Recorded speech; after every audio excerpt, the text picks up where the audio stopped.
Hey, what up, Choco fans? I am back with another video. We're episode 45 of Bakuage Sentai Boonboomger. Oh boy, this final arc is coming to a head soon. Because we only have 2 episodes left. Yeah, we only got 2 episodes left of Boonboomger. Last episode of January is this weekend. And the first and last episode of the series were in February. The first episode of February and the last episode of the series. It's going to be hard to say goodbye. Boonboomger's just been a wild ride, but next week we'll be saying goodbye to the Boonboomgers. And make way for #1 Sentai, Gojuja. We'll see how see what the first. So we're going to be introduced to characters bit by bit in the first episode. Kids know how these five got dragged. These five will get dragged into it, and I know way too early to think about this, but why would the 6th Ranger transform? What would it look like the 6th Gojuja? And it comes with 6 Rangers in Sentai. They always have to have a different transformation device somewhat. At least how it's used differently. Like take Abba Ranger. Abba Killer does it the same way as the other 3 Abba Rangers. By the way, Black uses a type of device to turn the knob and transform. There's also characters like Deca Break, who has more of a brace morpher with a handlebar on the side for a motorcycle. And Ajishine has a ticket puncher because he has a train for some reason I don't know. It's just weird. Like, he's obviously been around Arabian Nights with his style. I don't know. Yeah, I think I'll say my thoughts on that when I review Magic Ranger someday. I'm trying to say, 6 Rangers always have different roles. That's okay. But sometimes 3 Teen Sentai don't do that. Sometimes.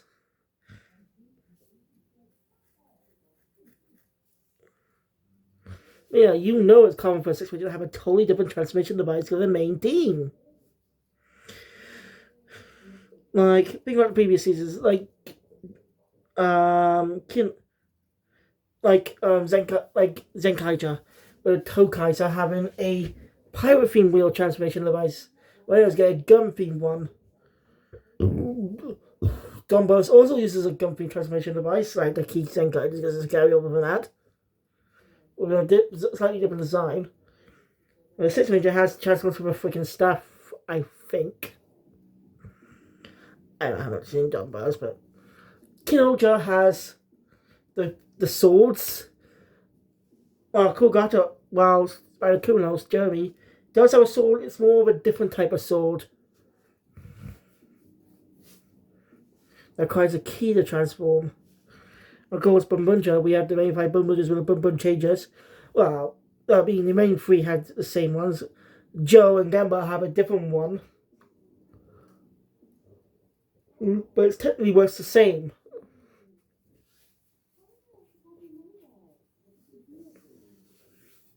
With Homura, yes, the Boonboom controller. Or the Boonboom controller, sorry. Hey, this episode is amazing. Because this shows a lot of good character moments. So let's get into it.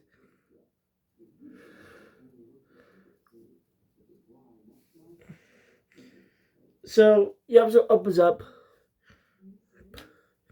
with the Boonboom just being defamed. I think. Raito and Spinder. Oh, nice conversation. I think about this, but Spinder and Zord Boondario's gasoline.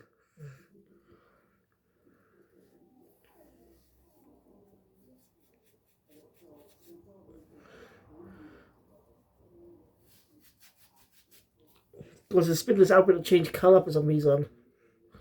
Yeah. You know, Ty's doing his best to bring Dario back to life. But it's not working.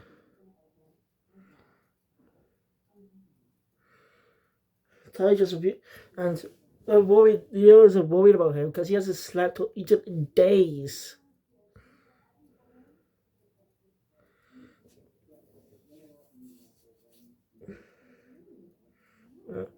Homer and Beauty leave.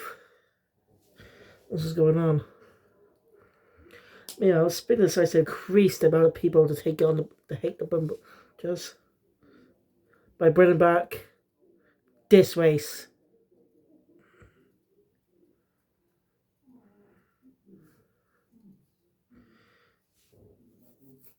I just gifted a mask, because warrior, to help him out with his power.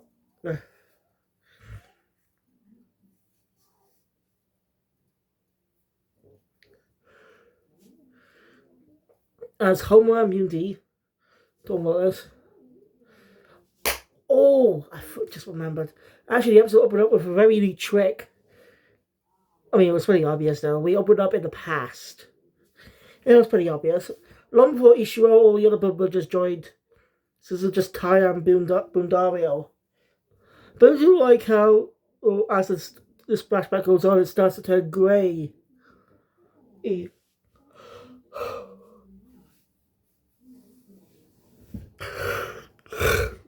thought they were just working on the Burnt Blues vehicle.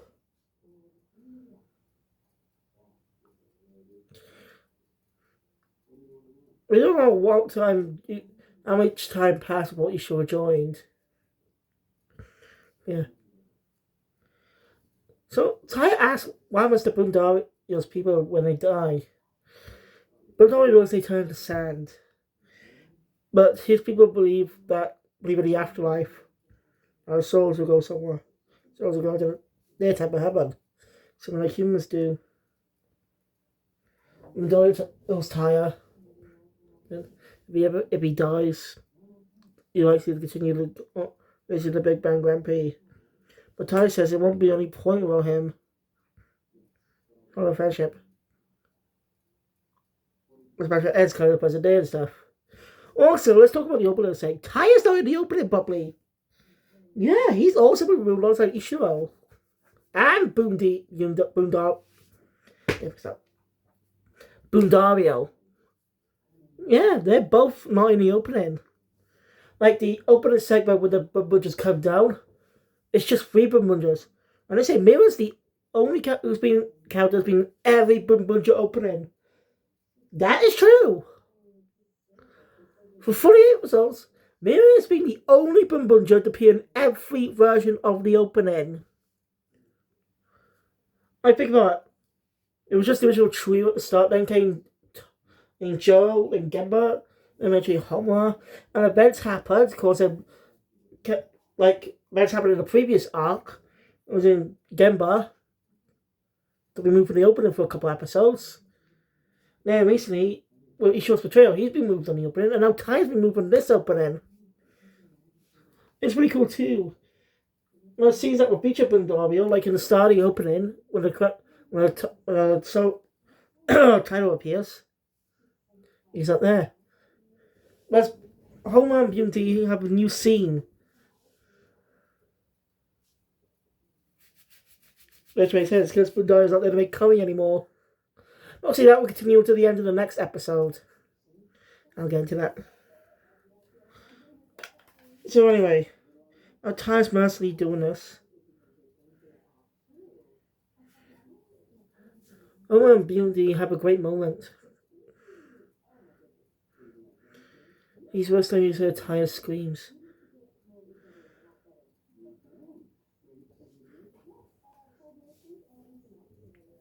It's really obvious that Homer wants to help out.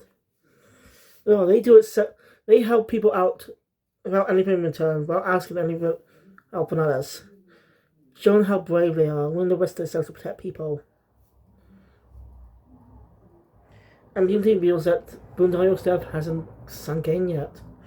The others just frustrated as Mira finally stands up to him. He pulls him down and makes him eat some curry she made. And she said Boondario taught her how to make some. Mostly remembers to the restaurant episode a few months back. Remember that? So most of the people do is to be teaching them more with, or off screen. And eating that really helped her, as it definitely tastes exactly like Bundario's. Those screams. I was getting a little more detail on that incident.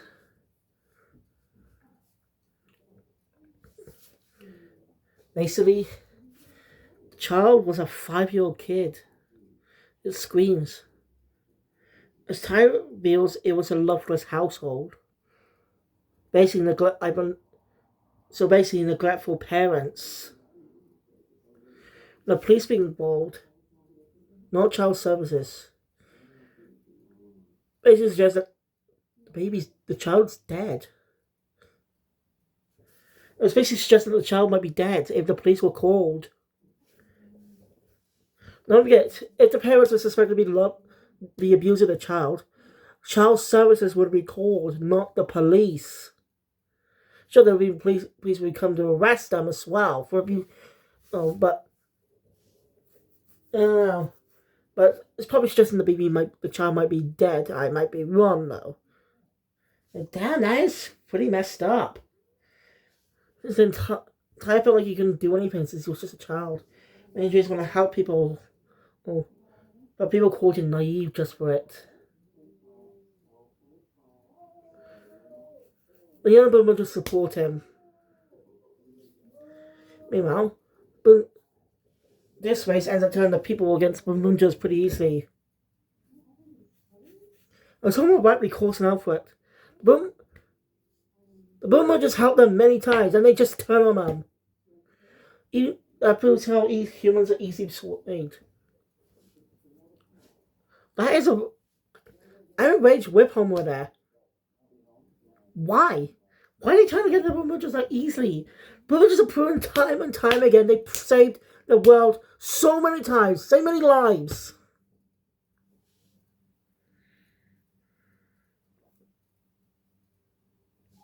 Alright. I see that Homer doesn't care if he's running a villain since he ditched his plan a long time ago. I see him UD face off against this race. It's really cool. One of these studios end up confused with what's going on when they hear about Mad Max.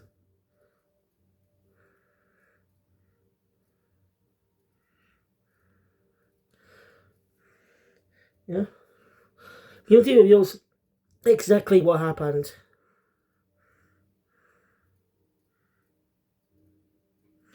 And then this way he gets a phone call from Wild Spinner. Tells him the Boonboomger should be taken out with him, yeah? Basically, this race guy's tasted his own medicine. He asked the girls for help and they went please. Say no. I love those three. As a run off. And Homer and Beauty destroy this race. This race got a taste of his own medicine of what he did to Mad Max. That is such good karma. That is really good. This race got a lot of karma there. As he got this way as Wellspin did to him or he did to Mad Max. So that's quite satisfying.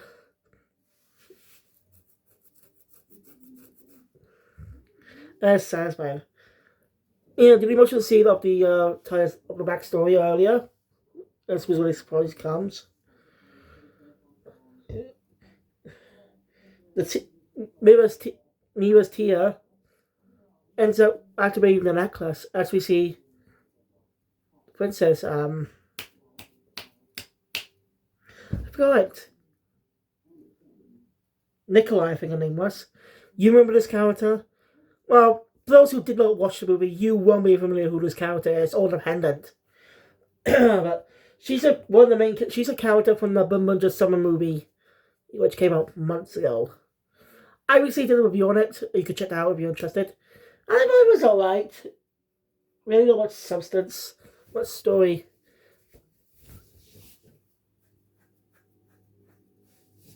I think if we fleshed out more, we would just push to the edge, doing the best to help out the princess, no matter what the cost. I just wish the movie was longer. These summer movies, Toy always makes them around 25 to 30 minutes. It's way too short. It's not even a movie, counts as a movie, it counts like an extended episode. If these movies were marketed as specials, that would make more sense. Special events.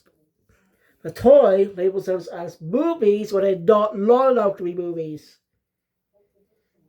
Yeah, when it comes to coloring the movies, they get the longest, unless the Sentai has a crossover movie. How many some movies are always over like an hour so long? They get mostly because they benefit from being airing after Super Sentai. But no one wants to sit and watch a Super Sentai movie for an hour. They just came in to see a Kamen Rider movie. But do not double feature. Not sure that works. Anyway, Nick reveals this.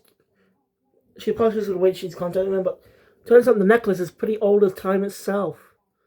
It'll be it helped her foresee the future or something, but she shows them a gem which looks like a freaking disco ball. I'm not joking about that. I'll help them in a predicament.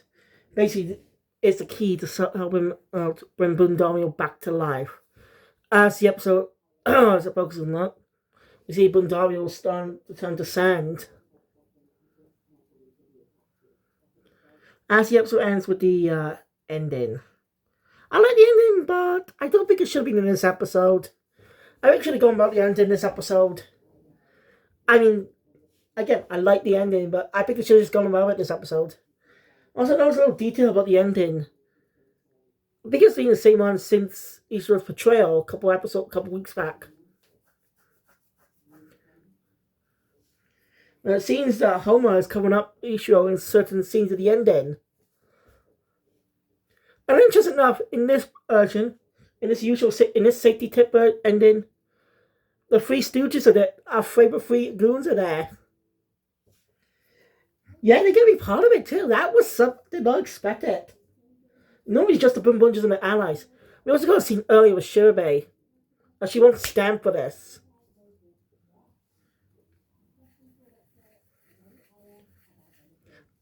So yeah, next episode is a Joe and Gemba episode. I just realized Gemba didn't know this place was brought back to life and even destroyed. And it's big as best he didn't know. But this is a good episode focused on that duo. Since we didn't get much of a focus on just those two. So we had to see those two's dynamic. I'm looking forward to it. Really good character study for those characters. So we'll see how it goes in the next episode. So thank you guys for watching. If you enjoy my content, please hit the thumbs up button. Want to see more, subscribe to the channel. Hit the notification bell. Be a date always goes with you. And see you guys later for episode 46. Sayonara.